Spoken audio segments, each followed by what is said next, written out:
The Chief Executive Officer at the Parliamentary and Health Service Ombudsman, PHSO, has said they will be issuing provisional findings on its investigation into the injustice caused by the maladministration of the state pension age change to around 500 WASPI women, Women Against State Pension Inequality, and the Department for Work and Pensions, DWP, by the end of next week.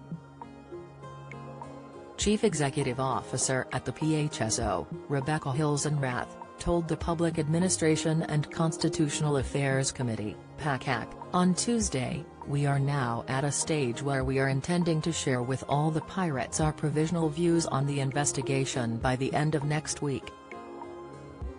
After that we will provide a time frame for those parties to come back to us with their comments on our findings.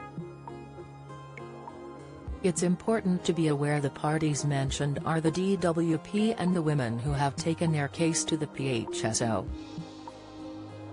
This was originally 6 women, but Ms. Hilsenrath explained this number is now around 500, however, the outcome could affect nearly 4 million older women across the UK. Ms. Hilsenrath explained the findings will be made in confidence and private to the parties involved, not the general public. She then said once the PHSO has had time to consider the responses from all parties, and make any amendments it thinks are necessary, it will then be able to publish its final report. Ms. Hilsenrath said, "It will become a matter of public record once we have received all parties' comments and we are able to publish the final report, which I am assuming will be in the new year at some point." When asked about a timeline for the responses, she told the group of Chris Party MPs, "I believe that we are seeking comments before Christmas, maybe December 21st is in my mind, but that sort of length of time.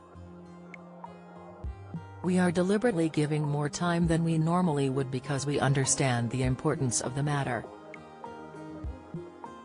Pressed by SNP MP for Inverclyde, Ronnie Cowan, on who will receive the provisional findings, Ms. Hilsenrath said all parties involved, DWP and the complainants, which amounts to around 500. She added the majority of those involved have asked to receive the report by POS, which will let them essentially see a draft of Stage 2 and Stage 3 of the investigation into injustice caused by the maladministration of the changes to the state pension age. You can watch the meeting on Parliament TV here. In July 2021, the PHSO's Stage 1 investigation ruled the DWP failed to communicate the age changes to those women with enough urgency, finding it guilty of maladministration. However, it was forced to row back on its Stage 2 report in March 2023 following a successful legal challenge by the WASPI campaign against the original draft, which was found to be unlawful. The final Stage 3 report will then recommend to the UK government what level of compensation, if any, should be paid to affected women. The WASPI campaign was formed to help millions of women get fair and fast compensation after some of the worst affected were only given a few months' notice of a 6-year delay to their eligibility for the state pension.